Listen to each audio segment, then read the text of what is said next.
Welcome to the Faith Science Podcast, Episode 5. I'm your host, Jerry Swafford, and on this podcast, we explore the integration of science with faith. Today's guest is a certified trainer, nutritionist, and health and wellness coach. He is the host of the Unshakable Habits podcast, in which he helps people learn to build habits without relying on willpower or having to guess their way to success in habit formation. On a recent episode I listened to, he laid out some of the most common traps in goal setting. He apparently isn't a huge fan of SMART goals, so we may have to talk about that today. He's a devoted husband to Marceline for 20 years. Our guest today is Stephen Box. Stephen, welcome to the show. Hey, Jerry, thanks for having me here. Yeah, so I always like to ask, the first thing I like to ask is what's missing in the intro? Like, what would be if you were saying I'm Stephen Box? Yeah. You probably aren't maybe leading with some of that kind of thing. What is it that you tell people? Yeah, I think where I would maybe start is just kind of filling people in a little bit on some of my struggles, because I think it's important for people to realize that I'm not someone who just naturally has great habits. I'm not someone who just naturally falls into these things. Right. Like as a kid, I was bullied, and that kind of created a certain like attitude and personality for me. I played the victim for a lot of years, Okay. and it turned me into like the villain in a lot of ways, right? I kind of learned to defend myself that way. And so I had to teach myself a lot of things like empathy and communication and be able to take back control of my life and not playing that victim role. I had to teach myself those skills. Okay. I had to, I at one point was massively overweight, pre-diabetic. I lost 80 pounds. I had to teach myself healthy habits. And Wow. I had to go through that transformation, that process. And then at the time, I was really unhappy with my job, decided to start a career in health and fitness. And over the last decade plus, I've been building that business. So I've had to teach myself those skills. Now, of course, I've had teachers and mentors and all that stuff along the way to help me learn it. But all of those things are things I had to do. And then, in terms of the faith side of it, and we can dive into this if you want deeper, but Yeah. I was out of the church for 30 years Oh, and, okay. came back in. So it's just my life has been not a life of theory, but a life of application. Right. So people probably look at you and they see you and you have this faith now and you're in great shape and you can teach other people to do it. And they say, well, yeah, he's always been like that. And you're saying, no, No, no, that's not how it's worked. no, not at Yeah. all. Okay. So you are this health and fitness coach, Mhm. but you're formerly bullied, you're formerly overweight, you lost your way faith wise. How do you get from what's the story that you tell? How do you get from or was the bullying connected to the overweight part? And how do you get from being that kid who is a victim to now being like this entrepreneur in health and fitness? You've found your way faith wise. What's the story Yeah. to get there? Yeah. So there's a lot of, we could spend easily an hour just unraveling that Right. question. But I'll kind of give you the short version Yeah. is I moved when I was about 7 years old. I was born in Lawton, Oklahoma, and we moved to Pensacola, Florida when I was 7. So now being the new kid, and it's always funny because when you're from a different place, you are the person with the funny accent, even though Mhm. everybody else has a funny accent to you. And Right. so being the new kid, always being really short, even now at full grown adult size, I'm only 5'7", so I never really got that true growth spurt, right? But being really short, being the new kid, having the funny accent, all those things got me, picked on. It was a target on my back from day one. And I think that really kind of led to the eating issues and overeating and putting on the weight and all that kind of stuff. And then also tied into that, I think, was falling into the trap a lot of us fall into, especially I think men, where we get out into the workplace and we become so focused on our careers and climbing the ladder that we don't take care of ourselves. And so that contributed to the weight gain as well. And one day I had, these moments along the way where interjections happened for me, right? So, like, for example, when I was coming up through my career, I kept hitting a ceiling where I kept getting stuck. And I was fortunate. I had a manager who pulled me to the side and told me, "You are one of our absolute best people, but your attitude absolutely sucks." Oh, And like just very bluntly, just like put it out there for me. And I mean, at the time, it was like very much like I'm not gonna say like exactly what my thoughts were, right? But they were not kind. They were not appreciative thoughts. We'll put it that way. yeah.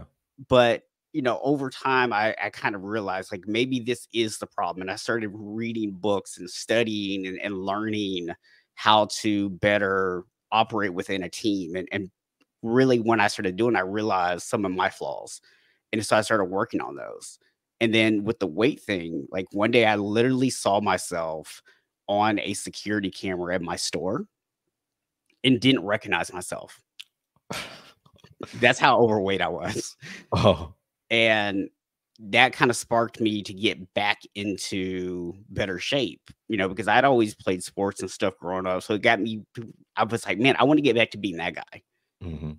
And so it was never even about like losing a certain amount of weight. It was always about, you know, becoming that person.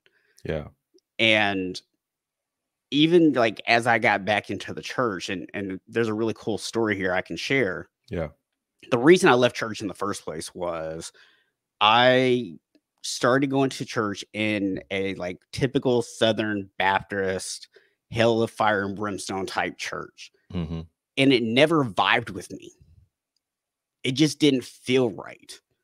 I was like, this idea that there's this vengeful God out there just waiting for me to mess up so he can slap me up beside the head Yeah. just never felt right to me.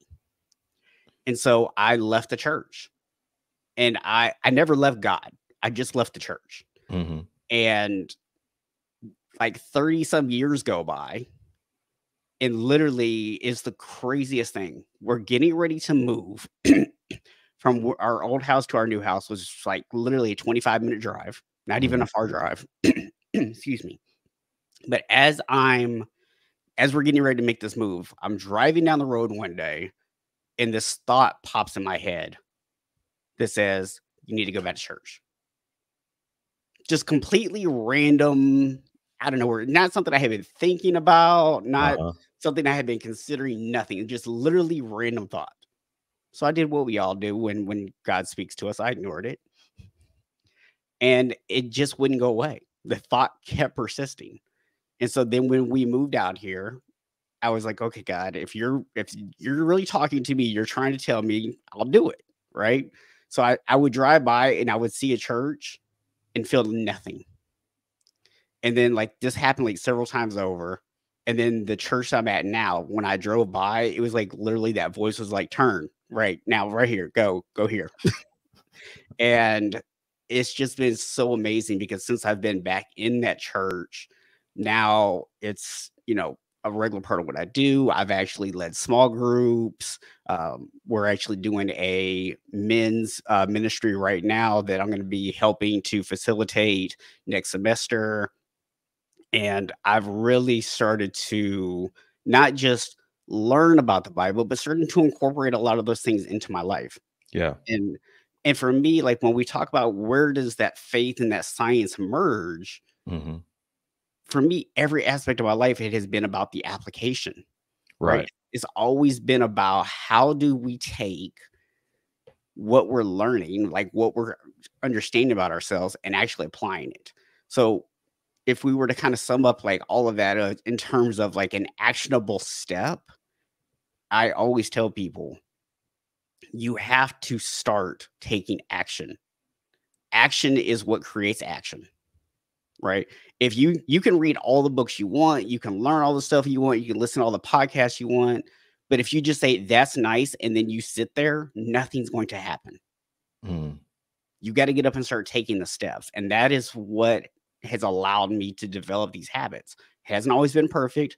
I've made mistakes, there's been setbacks, all that good stuff, but I've learned from those things, and I've gotten to where I am because I continue to take those steps. And Right. it's even though it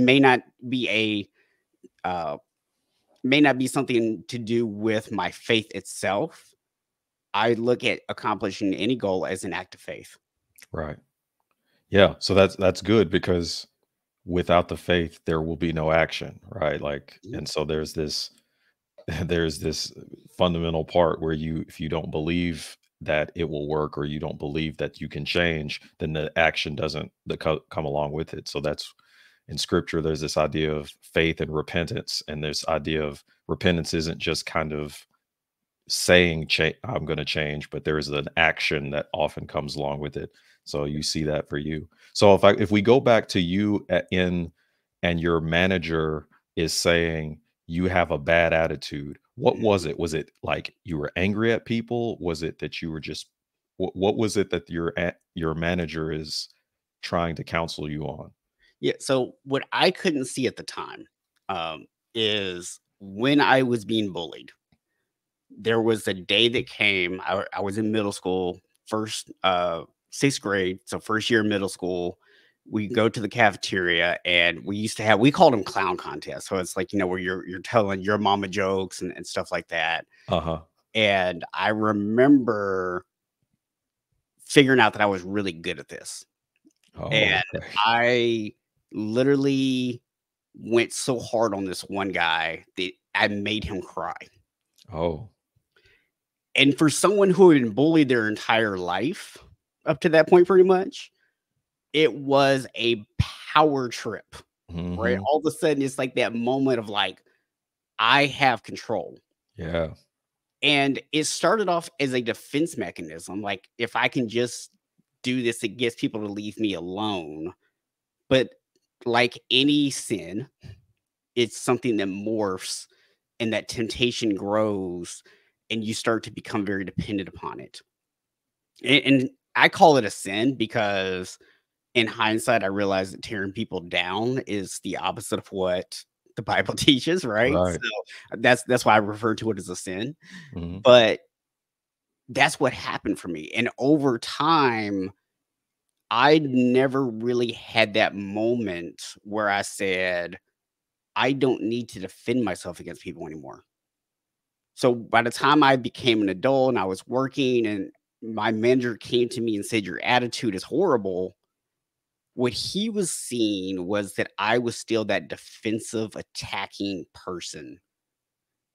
And I thought that I was just being who I was. Mm. So you saw that as an identity by that time, like, Yeah, this because is this is what it was Steven so does. ingrained. It was so natural at that point that I Yeah, didn't think about it. I wasn't literally walking around saying I have to defend myself from people. At right. that point, it was just who I was. Yeah. And if other people didn't like it, that was their problem, right? Right. That's their problem, and so, like, you then became the bully I after being bullied. Funny enough, yes, that is how. Yeah, Yeah. that's really interesting. So so so when did did the transformation from kind of saying, "Hey, I don't wanna be this bully anymore," I are all of these changes happening, the weight loss and the transformation in your thinking, is this happening at the same time, or is one leading to another? Because sometimes people say that with habits, you can have, like, a keystone habit that can lead or a keystone behavior that can lead to others. Was that kind of the thing that was the first domino, would you say? So the ironic thing is that at the time, I really wasn't even that overweight. Okay. Yeah, because I think at some point around that time, like, I was still, I think, young enough where my metabolism was kinda keeping the weight down a little bit just from Right. the little bit of stuff I was maybe doing. But as I got past like 25, closer to 30, all of a sudden, you know, you can eat all the same foods I was eating. All of a sudden, eating like a double stack hamburger and fries every day was not a Right. good idea anymore. Yeah. Who knew? Um, so, I was eating because at the time I was working in retail and I'm eating like fast food every day and there was a lot of times where maybe you're there with only like one other person and you can't leave. So a lot of times when you're a manager and you have like a part-time person, you can't leave them in the store alone. So Right. you like send somebody to go get food for you, and then they come back, and then you're sitting in the back and you're trying to eat as fast as humanly possible before people come in and interrupt you. And so it was a lot of little things that, ironically enough, as I got that career progression I was looking for, it actually created the new problems. Oh, yeah. Because now, yeah, now it's harder to what so that created other problems for you. Yeah, that's Yeah. so how did what was the thing that you started first? Like there's this question that people are always ask, is it diet, is it exercise? Like what is it that when you decided to start and you went on this journey to losing 80 pounds, Mhm. what did you start with? So the first thing I started with was stubbornness. Okay. I remember literally standing in a food court thinking to myself, and by the way, for everyone who is listening to this who is under the age of 45, I'm turning 46 in August, which is just like a little over a month away from now. Uh, Uh-huh. I lived in this time before we had the internet, right? I know some of y'all like, what? That existed?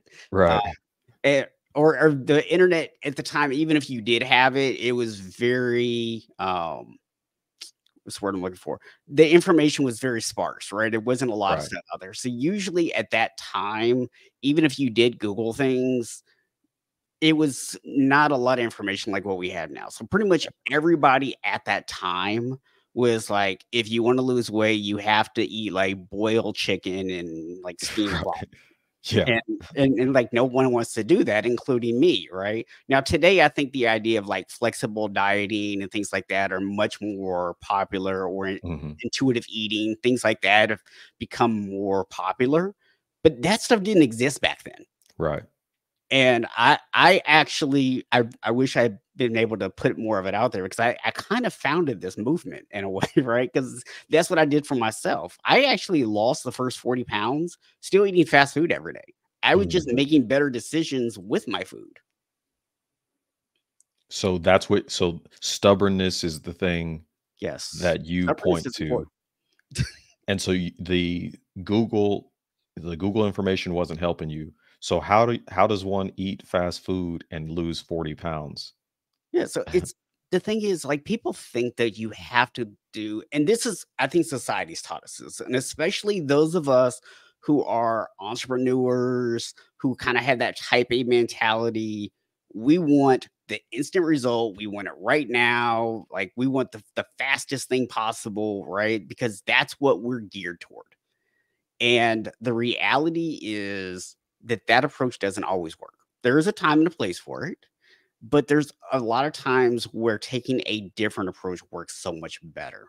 Mhm. And for me, it was maybe going from a triple hamburger to a double to a single, going from like a large fry to a medium, and then maybe like sometimes getting a fruit cup or a baked potato or something like Yeah. that. It was those small changes, right? It was like, okay, I like water. Let me just get water instead of soda. Mhm. Like, it was those small changes that started leading to the change. And then what eventually happened is I started to transition out of that environment and be able to work more from home and start my own business. It started being, oh, you know what? I can fix this at home. And now I have complete control over the ingredient list. Right. Right, and so now I can make my own. So I never stopped, and still have not to this day, eating things like tacos and hamburgers and pizza. I Yeah. just learned to do healthier versions of it. Or if, say, for convenience purposes, I did a less healthy version, I didn't feel like I needed the supersized portion of it.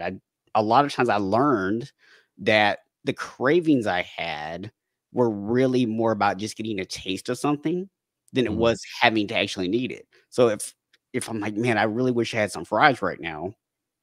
Well, if it was just the taste of the fries I wanted, I'm gonna get the same satisfaction out of a small fry or an extra large. Yeah. It's just a matter of how many calories I'm getting from it, right?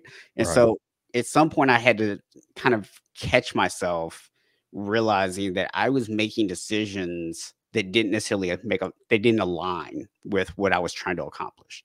Right. And it's like, say a good example, I love ice cream. I could literally sit down and eat an entire gallon of ice cream like in one sitting if I wanted to. Uh-huh. But you know what I do instead is I go to the store and they have these Ben and Jerry's, and I think Haagen Dazs is the other one that has them. They're these little cups. They're like literally like this big. They look like something you might give like an infant child. Okay. But and I can like literally finish in like 2 or 3 spoonfuls. Like that's how small they are. Yeah. But it gives me that taste. And because that's all that there is, I can't overeat. Okay. So, So now I still get ice cream. I still get the right. taste. I still get the enjoyment, but I can't overdo it. So like so you buy one at a time? Yeah. So Yeah. like so there's not like 50 in the refrigerator or in the freezer for you to get. So like you would just get you go, there's one in there, you eat it, and then that's it. Yeah. Uh, a very simple trick for people. If you have a food that you just absolutely struggle with, limit how much of it you can get. Like I Mm, had a client one time who their big struggle was potato chips, yeah. but they had family members who loved potato chips. And so they couldn't not have them in the house, but then they couldn't avoid them if they were there. So we came up with a rather ingenious plan. He installed a door with a lock on it. Only his wife has the key, and he has to get her to get stuff out.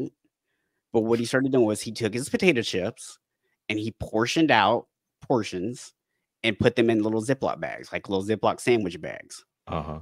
And so his wife would just take one of the bags and put it out. And so when he wanted it, it was there. But the funny thing is, because he knew that once he ate that, A, she could see that it was eaten.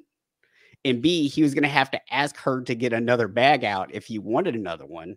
It made it impossible for him to continue to eat them. And after a few weeks of this, he actually got to the point that he didn't even need the door locked anymore. He just, the craving was gone because he just had to shift his mentality around them. Right.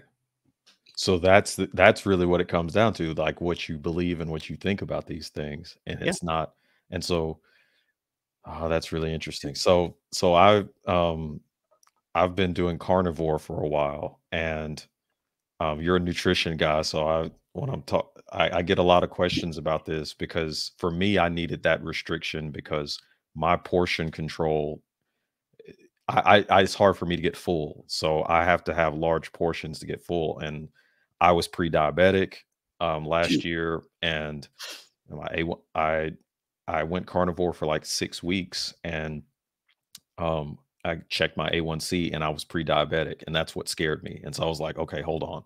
I haven't eaten any sugar in 6 weeks and I'm still pre-diabetic. So I must have been in bad shape before. So um I guess my question is, do you have do you focus on on there are people that go that do say keto, there are people that say vegan, there are people that are saying carnivore. Is there a specific um, meal plan, or are you it sounds like much of what you're talking about is the behavioral and the mindset shift. Is that what you're primarily working on Yeah. for people? I'm what you might call a diet agnostic. Okay. I don't believe in any particular diet.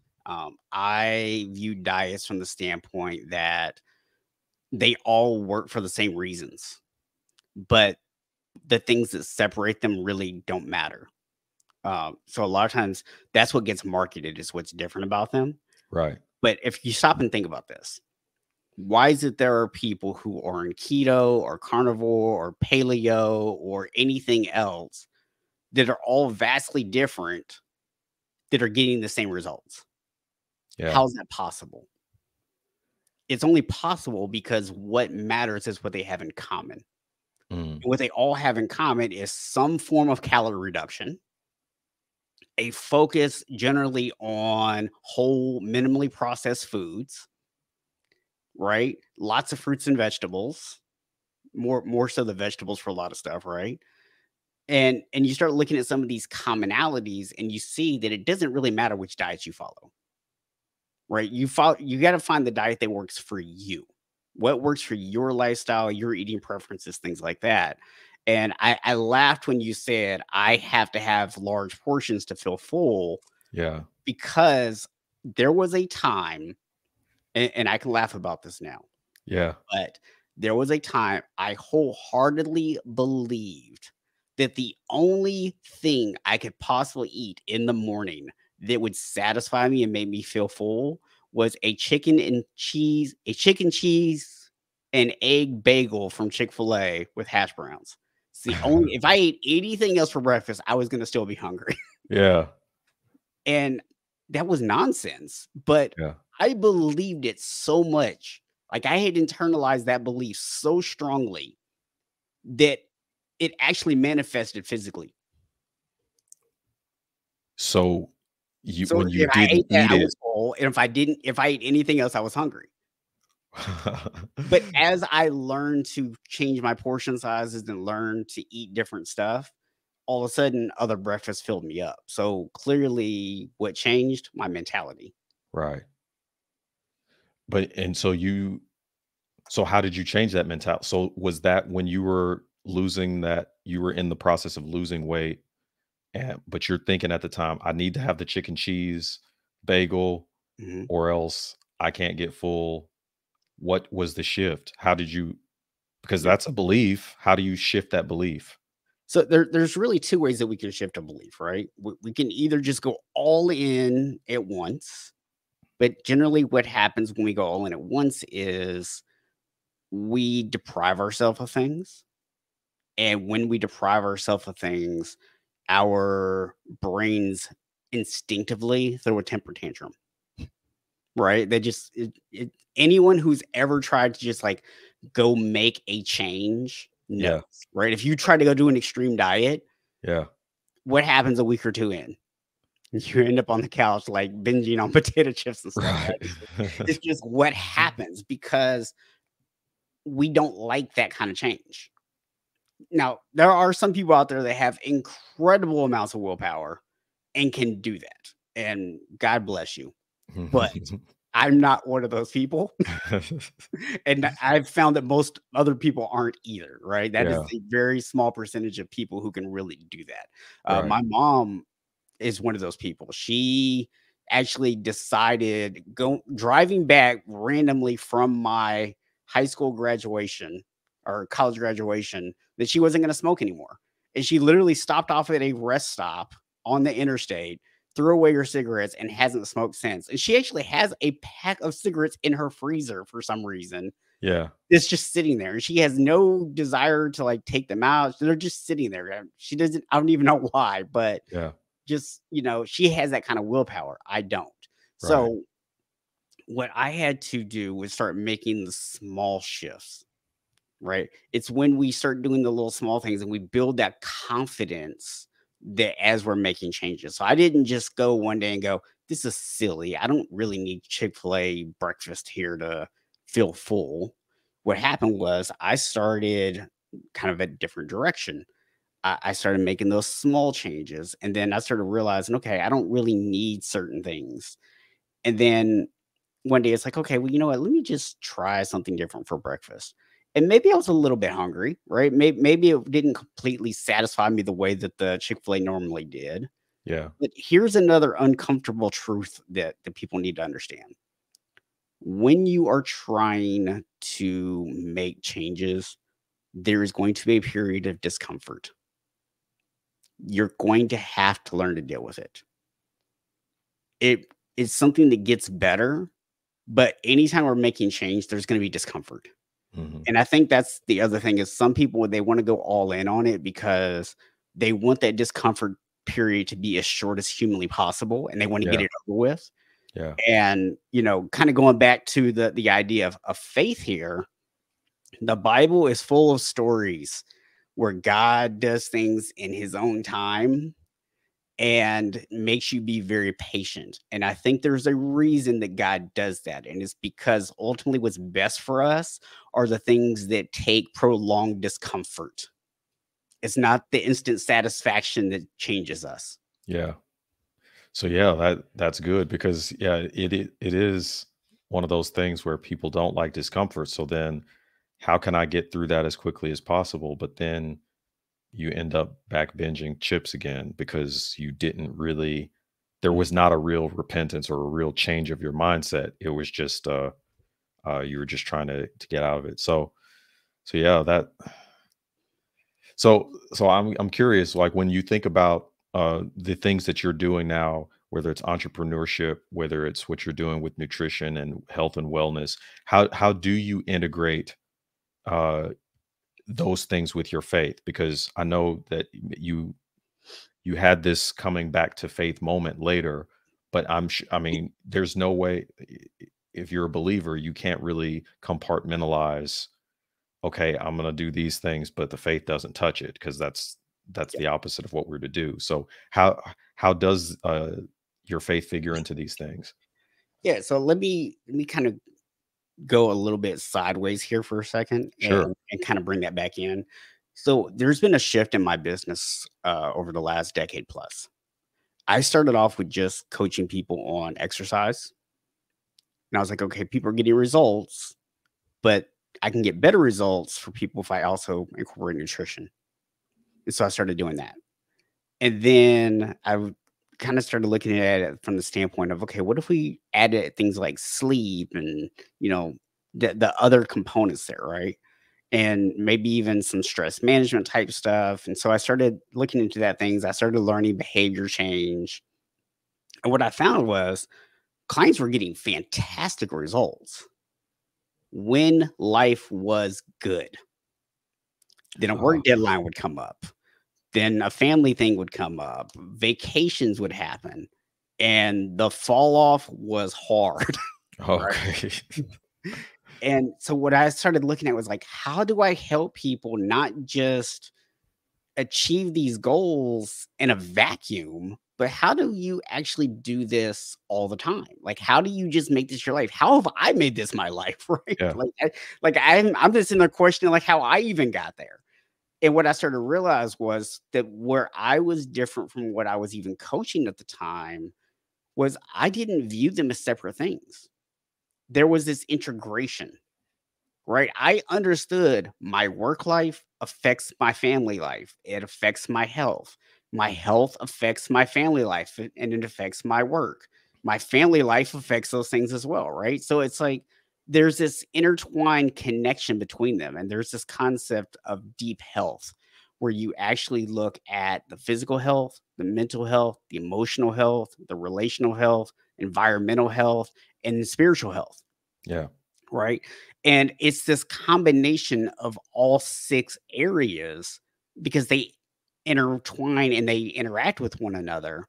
So it's having all 6 in alignment that actually allows you to be successful. If one of those is out of alignment, you're going to have issues. Right. And so for me, as a Christian, I feel like the most important piece for me to get right first is the spiritual or faith aspect of things, right? When my our pastor at our church always likes to say, we believe that when you get Jesus right, everything else falls into place, right? Yeah. And so that's where my mentality is, right? It's that belief of let me get right there, and then everything else spawns out of that. So when I'm exercising, I'm not exercising for six pack abs. I'm not exercising to be skinny, right? I'm exercising because God gave me a body, really loaned me a body, right? And I look at it from the standpoint of this is God's property. I'm responsible for maintaining it and upkeeping it and respecting it. If God gave you a house, would you let the house just fall apart? No, you would take care of it. You would decorate it. You would do nice things to it, right? So we treat our bodies so differently. And then there's so much pressure outside of us to look a certain way or be able to move a certain way. And all I want to do is and my movements and the way I take care of my body and the things that I do, I want to be able to glorify God. I Right. want to be able to physically do the things God wants me to do, right? That doesn't mean I need to have six pack abs and huge muscles or be the strongest person because God doesn't need me to be overly strong, right? But I want to be physically capable of doing the things that I'm called to do. And Right. so, therefore, my physical health is now intertwined with my faith. I'm no longer chasing after goals and approval from people outside of me. I'm now being in alignment with my desire to be able to do what God calls me to do. Right. So that makes sense because you again that if you understand what you're here for, what your purpose is, which is ultimately to glorify God, then that is what there's this passage in First Corinthians that's not talking specifically about health in that sense, but we are to glorify God with our body and in First Corinthians 6. So that's kind of what you're getting at, this idea of this is why it's not so I can look good for somebody over there or whatever the case may be, because that's often, I mean, when you're looking at diet and exercise programs, it's like, let me put a model on here with six pack abs. And in a lot of cases, these models aren't even healthy because in order to look like that, in many cases, your body fat percentage is really low and you probably starved yourself for a while to kind of look a certain way. And so these bodybuilders and stuff are often in very poor health. But it has a certain aesthetic. And Yeah. so what you're getting at is there are these other areas that you need to have dialed in. So yeah, Yeah. that's And really the thing helpful. is, just to be clear, like, I don't have six pack abs. I have no desire to have six pack abs. I like tacos too much. Um, Uh-huh. but there's nothing wrong with those things, right? It's all about the motive, right? Mhm. Are you doing it to impress other people? Right. Are you doing it to be able to say, "Look what I did"? Or is it because you've put so much discipline into your health because you're glorifying God by being disciplined Mhm. that that is the result of your discipline? Because Right. those are two different things, right? The same result, two different ways about getting there. And it doesn't mean that you're not disciplined if you don't have six pack abs. It's just that some people, that's the area that they've tended to focus on. Right. So, I mean, so again, that means that any definition that we have of health has to take those things into account. So, six pack abs does not equal health, and whatever the out or like a certain level of strength does not necessarily equal health. That we have to take into account purpose. We have to take into account why. Yeah. So, I mean, yeah, just like I was, you go back to the example where my manager came to me and told me my attitude sucked, right? You go back to that and you could look at me and you could say, great salesperson, doing all the things they need to do. Actually, one of the absolute best salespeople that there was in the area. right, But my motivations, the things that made me good weren't right. right, And so, other people could see it. I couldn't see it, but other people could see it, right? And they could see that my heart wasn't right. I wasn't a great salesperson because I had a servant mentality because I wasn't trying to serve people or help people. I went into sales going, how can I get this person to buy this? Right? It was very goal oriented for me at that time. right, And that's where, like, for me, there's a shift now. I no longer approach conversations in business with the standpoint of how do I get this person to pay me money? I now go, how can I serve this person mhm, with the ideal that if they feel like I'm the right person for them, they will pay me for my services. But that's not my goal. My goal is how do I serve them? yeah, that's good. Okay, so you're in health and wellness, and I think for my own self, when I'm thinking in terms of trying to improve health, I think in terms of trying to get sleep dialed in, how I eat, how I exercise, and then kind of de-stressing myself. Or those are the four things that I generally like. If I can get those dialed in, I'm in pretty good shape. Or Yep. is there a group of things that you are looking at for if you were assessing someone and they were coming to see your help? Is it like 10 things for you? What would be the things that you would look at in terms of specifically physical health that you would say, hey, these are the things I want to look at if I'm assessing? Yeah, I would actually I'm gonna dial that back and then add to it. Uh, Okay. specifically physical wise, I look at exercise, I look at nutrition, I look at sleep. Okay. Those are the big 3, okay? But I also acknowledge that mindset, stress management, your relationship, work, your environment, all those things also play a part. Right. And so we can't ignore those things. And that's what a lot of people do. They go, okay, I just need to change my diet. I need to exercise more. But if your environment's not setting you up for success, or you have stress in your relationships, Mhm. or you have work constantly preventing you from actually getting those workouts in or eating the way you need to eat, then that's not going to be helpful either. Or if you're sabotaging yourself mentally, telling yourself you have to have a Chick-fil-A bagel for breakfast to be Right. full, right? If your mentality's not right, all of those things have an impact. So yes, physical change ultimately comes from exercise, diet, and sleep. Okay. But you have to acknowledge the impact of those other things. Yeah, that's good.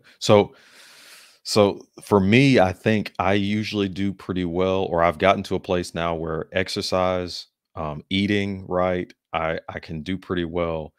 I read this book called Why We Sleep by Matthew Walker, and after I read that book, I was convinced. Okay, I'm persuaded. Sleep is really important. Mhm. And then the farther I got away from reading that book, things come up. What's the case that you make for like do you think sleep is I mean, we clearly don't prioritize it generally in our culture. We just that's the thing that you can kind of say, yeah, okay, whatever. Mhm. But I mean, what have you seen in terms of when people get the sleep part right, how beneficial it can be? I would challenge anyone to really put a focus on sleep for like 3 months and tell me you do not feel infinitely better, because it is the game changer, right? I mean, listen, if you're listening to this right now and you are drinking 3, 4, 5, 6 cups of coffee every day just to get through, Yeah, right?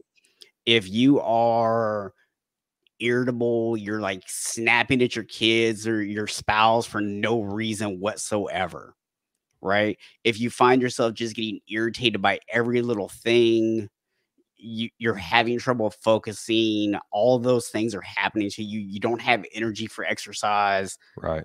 Guess what? It's a sleep problem. Huh. So so when you say focus for 3 months, what is your recommendation? So do I need 8 hours, 9 hours? Um, what do I do if I wanna improve on my sleep for the next 3 months? I'm going to say start where you are and try to add to it. Okay, try to So, get as so, much sleep as so possible. so right now, if you're at 5 hours, like try to get 5.5 and then work up to 6 and then 6.5. I mean, ideally, they say 7 to 9 hours is kind of ideal for most people. Mhm. I personally find I function really well on 7. So I'm not going to sit here and say you have to have 8 hours. Uh, Right, there's some people who actually need more than 8 hours. And there's a very, very, very tiny percentage of people. I know there's some people who think like, oh, I can get by on 5, 6 hours. right. The percentage of what they call naturally short sleepers is, I think, less than 1% of the population. Okay. So you're probably not a naturally short sleeper, even if you Yeah, think you are, right? Uh, right, but the thing is, we do some things so instinctively, right? Our habits sometimes are so ingrained that we don't see them. So we miss the fact that we're drinking 6 cups of coffee a day. yeah, We go, oh, yeah, I drink some coffee every now and when I need some energy. But if you actually ask the person to track how many coffees they drink, they're like, whoa, I didn't realize I was drinking 6 coffees a day. Yeah. Okay, so I get yeah, I And need to take obviously this. you can go deep into the conversation of like, how do we actually start getting more sleep? Yeah. But the biggest thing I'm gonna say is you create a nighttime routine that allows you to transition work off and go into sleep Okay. mode. And so you would say that the most important thing is getting to bed. It's not necessarily that I have to have like this willpower to get up a certain time. So you're I guess you're because there are some people that are like get up at 4 a.m. and if that were the case, then I have to go to bed at like 8 or something. And so Yep. that's yeah, so I know for me that's the thing that I've got to prioritize. And when you read about it and you see I think in the book, I think he was talking about kind of how when they switch daylight savings time around, there are all of there like when we gain an hour, there's like this reduction in car accidents or something, and then when you Yep. lose an hour, it like Mm. spikes. And Yep. so there are these things like that that we're seeing where sleep is just vitally important. So Yep. yeah, I it's just one of those things I need to get to. So so for you, like what are you what would you say that you're working on right now, excited about? I know we talked before that you're kind of transitioning, how you're doing your podcast. Like, Yep. what are you excited about right now? Yeah, really what I've, kind of going back to what I said earlier about the transition over the years of how I've kind of viewed this whole thing and that the integration of different parts of your life. And what I've realized is the biggest struggle, especially for a lot of entrepreneurs and, even like people who work in professional settings, is money has become a huge identifier for us. And listen, I'm not saying there's anything wrong with making money, right? Even as a Christian, I want to make as much money in my business as possible because then that gives me more money to be able to give back to the church, to be able to do different things out in the community and all that stuff, right? The more money I have, the more money I can give and the more good I can do. So, Yeah. I'm not opposed to people wanting to make money. And I see so many people out there that talk about work-life balance.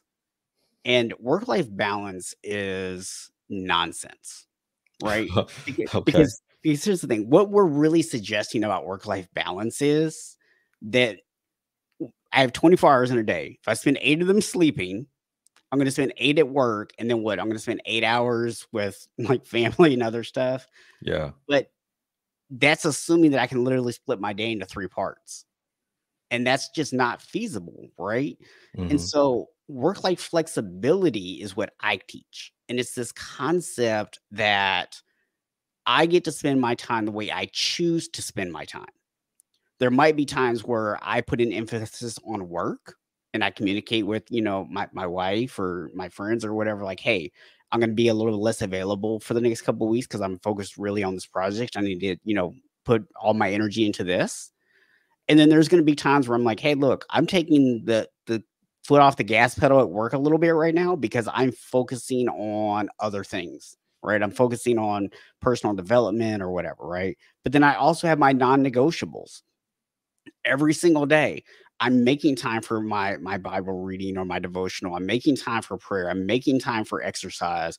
I'm making time to spend with my wife. I'm making time to reach out and connect with friends. I put all that stuff on my calendar. It's non-negotiable. It's Right. happening every day, regardless of what other things are going on in my life. And so really that's where kind of things have shifted for me. It's like everyone else is talking about time management. And time management is great for organizing your workday, but you can't run your family and your personal life like it's a business. It doesn't work, right? Yeah. They're different skill sets. And so when we start talking about time management, that has its place, but we also have to talk about health management. We have to talk about energy management. And when you put all three of them together and you combine them with a vision, and a vision, by the way, is not a list of goals, it's not a list of things that you want to have. A vision is literally about creating a list of behaviors that you want to have as part of your identity. And Okay, when you so a combine those things, vision is that. magic. So so a vision is are a list of behaviors Mhm. rather than um Yeah, I so guess so so, for yeah. example, right? So you say, if I'm like, "Okay, tell me your vision for you. Like, what do you want to have?" And you say, "Oh, I wanna be healthy." And I say, "What does a healthy person do that you're not doing right now?" And you're gonna say, "Well, a healthy person makes time for exercise every day. A healthy person eats nutritious meals that fuel their body. A healthy person makes time to be able to get 8 hours of sleep." And by the way, we don't necessarily have full control of our sleep. So don't ever aim to get a certain amount of sleep. Just put yourself in the position to get it. Okay. Mhm. But those are the behaviors of a healthy person. Right. Right. And so that's what, when I start talking about a vision, that's what I focus on. Or what are the behaviors of this identity? Hey, you want to call yourself a Christian? What are the behaviors of a Christian? What does the Bible tell us we should be doing? How should we be behaving? Right? The Bible doesn't give us checklists. It gives us behaviors. It tells us how we're to think and how we're to behave. Right? And so Yeah. for me, when we talk about creating a vision, it's all about what are the behaviors that allow me to become the person I desire to be. Okay, so you're saying the vision is of this future identity that you're trying to get to, and you figure out what does that person do, and then that's what you focus on, and not on maybe the things that person has. He has this much money in the bank, and he has this car, and he has this. And I think most of the time when people say, create your vision board, it's all about the stuff or Mhm, that like the house you live in and the car you drive. And you're saying, no, focus on the person and mhm. the things that that person thinks and does, and don't focus on all of the stuff. Yeah, if I That's if I want the car, right? If I'm like, I'm just throwing this out there, but just say I was like, I want a Lamborghini, right? yeah, yeah, Well, Lamborghinis cost money, right? right, So in order to have that kind of money, what are the behaviors of someone who makes that kind of money? And then how do I take those behaviors and align them with the other parts of my life? Right? Because I could go out and be that person I used to be. hmm, Right? I could go out and be that person who is manipulative and aggressive and right, all those things, but that no longer aligns with the person that I want to be. yeah, So I have to also make sure that those things are in alignment with one another, right? They're not independent goals. They are in alignment with one another. And that's another part of the vision is, does it all align with each other? yeah, A really good example here, the book Atomic Habits. James Clear uses an example in there that I like is, if you are someone who is a former smoker, you're trying to give up smoking, and someone comes up to you and offers you a cigarette and you say, "No, thanks, I'm trying to quit." Mentally, you are telling yourself you are someone who's having this struggle, that you have to deprive yourself, that you have to say no, right? right, And eventually that willpower runs out. But if you say, "No, thanks, I don't smoke," it's a completely different mentality, right? yeah, You are creating in your own mind a version of yourself, and that yeah, version of yourself doesn't smoke, yeah. That yeah, versus that's being a good. smoker who's trying to quit, right? Right, right. Because you see yourself as a smoker in that case, and so then, well, if I'm a smoker, then this is a struggle, but if I'm not a person who smokes, then you don't you in your mind, this gets back to faith. What is your belief system? What are you thinking? So you're shifting all of that. Yeah. I Yeah. mean, and if you go back, and I did this subconsciously, I didn't realize I was doing this at the time, right? But in looking back, I can see what actually happened and why it worked. When I started making changes to my diet, I didn't go in with the idea of, "Oh, I'm doing this to lose weight or I'm doing this to get to a certain, weight or whatever." I went into it with the mentality of, I just want to try to eat better because I'm not healthy, right? And so it was, for me, it was about making smarter choices. Had I been strictly focused on losing a certain amount of weight, I would have made poor decisions that would have been focused just on that, right? Right. I would have deprived myself of things. I would have cut way back. I would have been starving and hungry and irritable and all those things.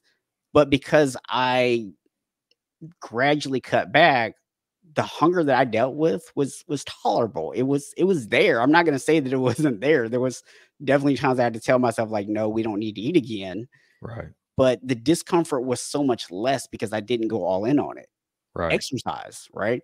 I started off small and I built up and I started working with a trainer and all these other things, but it was a gradual buildup. I didn't just try to like do everything at once, Yeah. because if I had, I would have woke up so sore I couldn't move, and then I don't do anything for the next 3 days, and now the habit is already gone.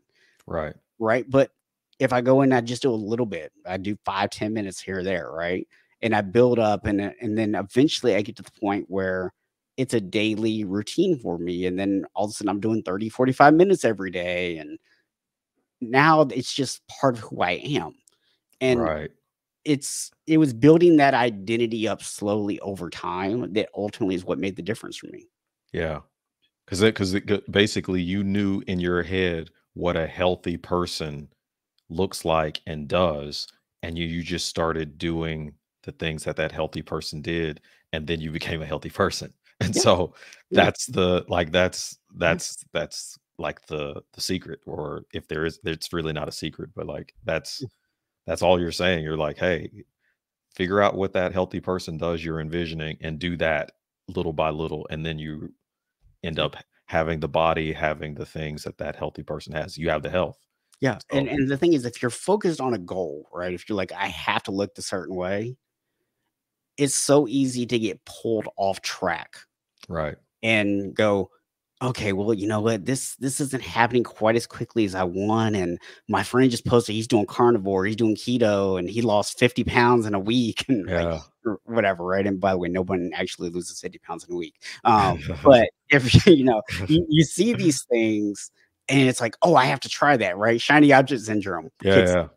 and but when you have a vision for who you want to be, Mhm. you don't get pulled in that direction, right? And I bring it back to the faith example, where when my vision for myself is that I want to be someone who glorifies God, right? I want to be in that mindset, and my behavior start to dictate that. It's suddenly easier to avoid temptations. Right. Right? Because now it's like, okay, is this thing that I'm being tempted to do in alignment with that? Am I glorifying God when I do this? The answer is no, I don't do it. Mhm. So it's all of a sudden it makes things easier for you, right? But if you have to get that mentality first. If you don't get that mentality right, you can do all the tactics you want. There's a reason why they say, I think it's up to like around 90 some percent of people will regain weight within 5 years. Mhm. And it's because it doesn't matter what tactic you tried. If you haven't internalized it, if you haven't changed who you are fundamentally, if there's not a vision alignment there, you will fall back into your old habits. It's just going Right. to happen. Yeah. So I listened to, uh I don't know if it was a I think you're doing clips now for Unshakable Habits, the podcast. And so you were talking about these habit traps, or the that people fall into, and you were not, you didn't seem to be a fan of SMART goals. And Yeah. so SMART is specific, measurable, I think it's attainable, realistic, and time based. I think Mhm. that maybe the A and the R met, or something like that. But Yeah. They kind of there's changed yeah, names. they change it around. But you were essentially saying that smart goals uh, are not the thing to go for, and sometimes they can lead you into traps Mhm. where you actually end up not getting to the goals, or not getting the what you're trying to achieve. Can you talk a little bit about why you don't like smart goals, and what would you Yeah. recommend? All right, so watch this. So let's kind of talk about let's use like weight loss as an easy example here. Yeah. Uh, so give me a smart goal. Okay. around So weight weight loss. loss might be I want to lose 10 pounds, or let's see, I need to be specific. So I'd like to lose 10 pounds and I want to do this in the next 4 weeks. And I think that's attainable, realistic. There's time on it. I don't know if that's specific. I guess that's specific. 10 pounds in 4 weeks from today. I stand on the scale. I'm 10 pounds, at least 10 pounds less. Okay. And yeah, that would be the weight loss goal.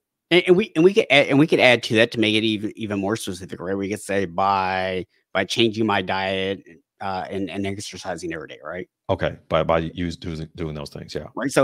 And I could even get even more specific. I could say I'm going to do this by sticking with this, carnivore diet for the next, 2 weeks or whatever. Right. And I'm going to do at least 30 minutes of exercise every day.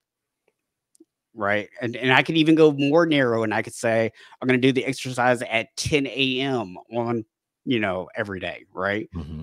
So, like, this sounds like it's a perfect thing, right? Right. But is it in alignment with the behaviors of the person you want to become? Mm. Because if your goal is to lose 10 pounds and you get to 7 and you stop losing weight, are you going to stay in alignment with the person that you want to be, or are you going to start trying to take shortcuts to lose 3 pounds? Mm. So sometimes the goals are not in alignment with your vision and what we've just defined as vision, not this Right. wanting to have things. When we get too locked in on a very specific outcome, and I'll quote one of my favorite hip hop artists, Andre 3000. You can plan a pretty picnic, but you cannot predict the weather, right? It Yeah. doesn't matter what your plan is. You only have so much control over the outcome. Right. So when we start getting too specific on a goal, it can actually backfire. So particularly an outcome based goal, you would say, hey, we probably just want to avoid an outcome based goal and focus on behavior change and focus on habit formation, I Yeah. think. Look, there are times where we want to have an outcome, right? There's outcomes are there as guidelines, right? The problem for me becomes when they become the absolute, right? So let's just say that I set a goal that I want to make $1 million this year. Well, what I'm going to do is I'm going to look at what are the behaviors, what are the systems, what are the things I need to create $1 million. And then, like, first quarter comes, okay, am I still on track to do $1 million this year? If not, what's working, what's not working? Was my goal realistic, unrealistic, right? Like, there's an evaluation period. So outcome goals can be useful for that to kind of keep us on track. The problem becomes when we see success or failure based on if I hit that number. Right. Success or failure is based on, did I do the behaviors? Did I show up consistently and do the things that needed to be done? Or am I going to start trying to take shortcuts or doing things that are out of alignment for me to hit that number? Right. Yeah, that makes sense. So that yeah, we shouldn't be doing that. We should focus on the vision. If you're focused on the vision, on the behaviors, the 10 pounds will come. It may not be in 4 weeks, maybe it's in 7 weeks, but and even then, maybe you didn't really want to maybe you didn't really want to lose 10 pounds. Like that's often off the Yeah. case as well. I'll talk to ladies that are like, I want to get into this size dress and I think I need to lose 15 pounds to do it, but maybe you don't need to lose 15 pounds. Maybe it's just 12 or something. But if you didn't lose the 15, now you can fit the dress, but now you're still not happy because of a specific number on a scale. So yeah. Yeah, and what was the goal? The goal was to fit into the dress, right? Not Right. lose 15 pounds. You just Right. thought 15 pounds was what you needed. Yeah. And by the way, sometimes that works the opposite. I was so delusional about where I was physically. I actually thought I only needed to lose about 40 pounds. I lost 80. Right. So So you actually had to go beyond that Yeah. And so the vision took you there, I guess, right? Right. So Because what if I had set a goal to lose 40 pounds? So I would have lost 40 pounds and then I've been like, I'm still massively overweight. And I probably would have given up at that point mm, because it would have been like, I got where I thought I needed to get and I'm not even close. Right. Like maybe that motivates me to keep going, but there's also a chance that it makes me quit. But because I was never focused on the number, it was like I got to 40 and I was like, oh wow, I'm fatter than I thought I was. And it was just like, oh, okay. So, but hey, I've lost 40 pounds. Like what I'm doing is working. I just got to keep going, right? And yeah, so there was no disappointment in it. It was like, cool, like let's just keep going. okay. All right. Well, we're getting close to where to the end of our time. So I've got like 4 questions here at the end Sure. that I like to ask my guests. You talked before about specifically James Clear's book Atomic Habits. Is there a book right now that you've come across that you're recommending to people that you would that you say, hey, you really need to check this book Man. out? Um, I will first of all say this about Atomic Habits. It is a great book. I love it. Uh huh. There's a lot of really good stuff in there, but there's way too much in there, and there's not really enough about application and how to apply it. I've Mm. talked to so many people that have read that book that I'm like, okay, cool. What did you implement out of it? Nothing. Absolutely less. Oh yeah, yeah. Um, if I were to recommend one right now, I'm actually doing a study, and I'm hoping this doesn't come up backwards on camera. But this is a book I'm actually reading right now. It's Okay. Rick Warren, The Purpose Driven Life. Okay. It's like a 42-day devotional, Hmm. and it will give you, like, we talk about this whole idea about building identity. This will help you learn how to build your identity in Christ. Okay.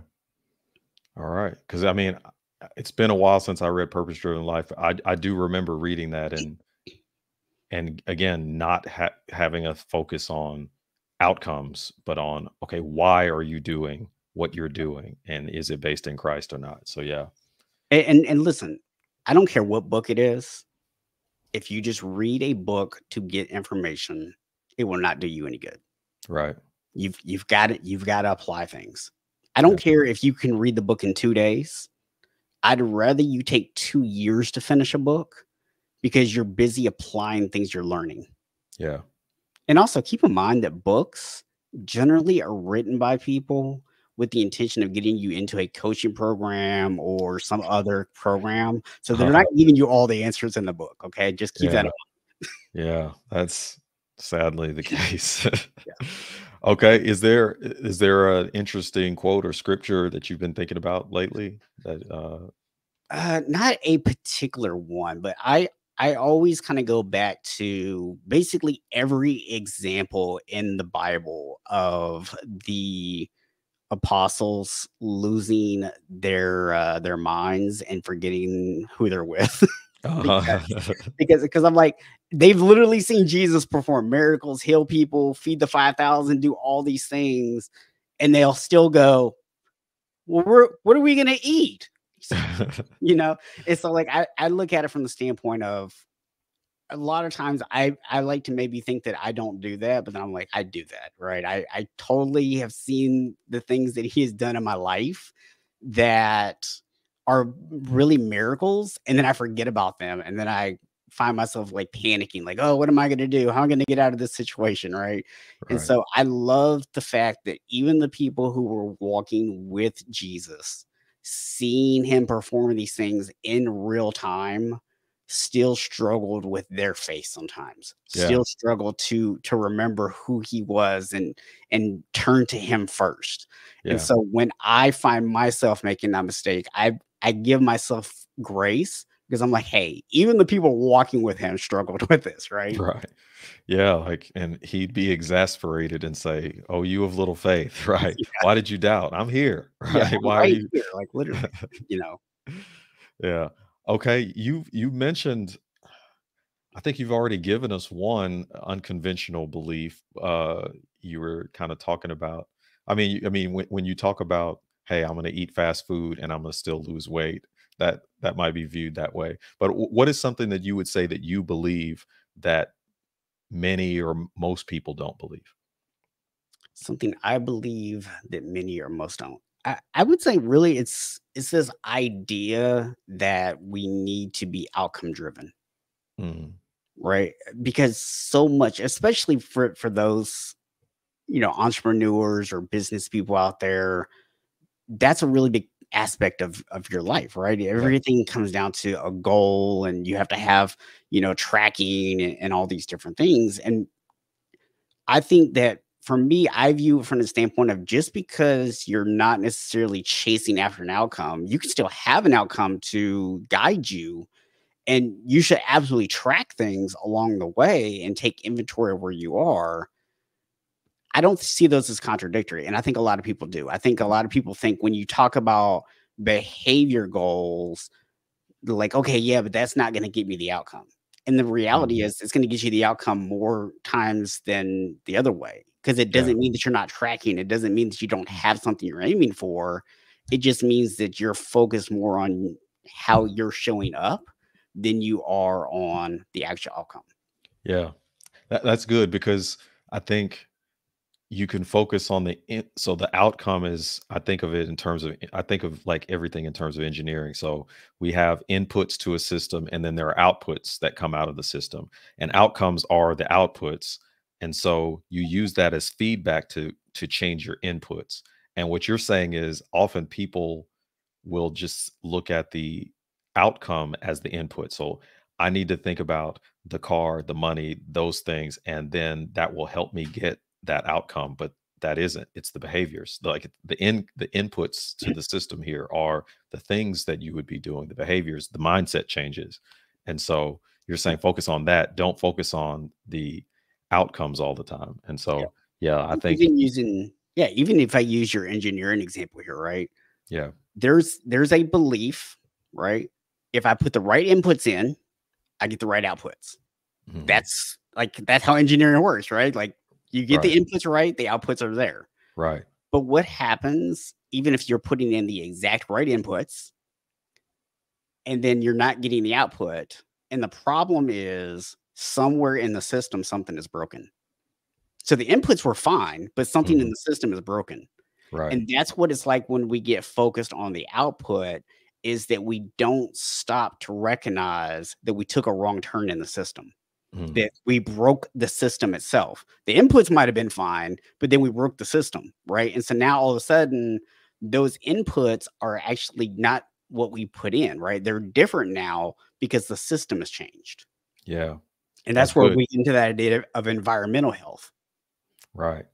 And so, yeah, if your system is not working properly, you got to go fix that rather than, Yeah, I well, mean, you can change the inputs all you want. Your yeah, system's broken, right? It's right. So not not, gonna yeah, you're it's not, not gonna yeah, get the it's not outcome going to you want. work. Yeah. Yeah. When I'm writing code or something like that, yeah, that's exactly how it works. And so you're just like, I'm putting in the right inputs, but the outputs aren't right. We'll go fix the system. Yeah. Yeah, there's gotta be a problem somewhere between the input and the output. Right. Yeah. That's good. Okay. Last question.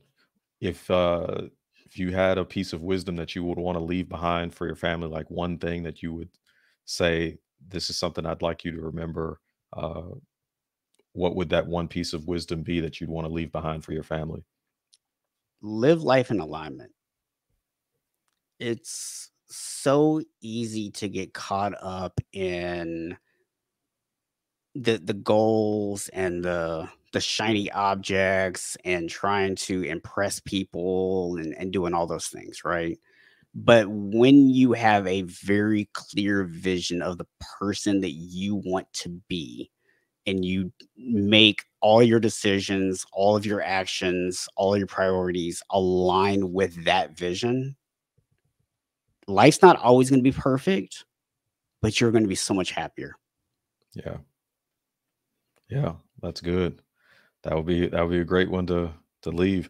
If someone wants to get in contact with you, do you do like online coaching? Uh, if somebody's fixing their habits, I know you got the YouTube channel that they can follow, but if somebody wants to get in contact with you, how would they do that? Yeah, the easiest thing to do is actually go to my website, unshakablehabits.com, and you can actually book a free call with me on there. and we can talk more about what goals you're trying to achieve, and how I can actually help you to achieve them, and how I can help you to discover this vision for yourself, and create that alignment in your life. Okay. Sounds good. So, any parting words for the people? What would you end with here? Excuse me. I will just go back to kind of what we said maybe towards the beginning of this conversation, when I was talking about, when you asked like what else I would add to that intro, Hmm. and I was talking about some of the struggles that I've had.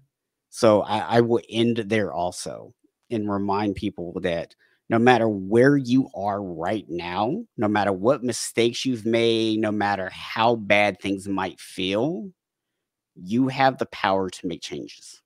Mm, yeah, that's true. You got to believe that, or you'll just kind of be in the same space. Yeah. Well, I really appreciate it. I really appreciate you coming on with us today, Stephen Box. Check him out, unshakablehabits.com, and that's spelled UNSHAKABLEHABITS.com. Sometimes people put an E in it for some reason, but I own no. both domains, so even if Oh, you okay. Well, then you can find him there too. it'll Okay. it'll go, it will still go there, so He's covered all his bases. So either one, however you spell unshakable, unshakablehabits.com, you can find him there. I want to say thanks to Stephen for coming on the show. Um, Subscribe to the channel. I'm still trying to figure out what the outro should be like, because I don't have one that's pre-recorded or anything. So people should subscribe to the YouTube channel, or check us out on Apple Podcasts, Buzzsprout, Spotify, wherever you find your podcast. But until next time, keep asking questions and keep the faith. Thank you.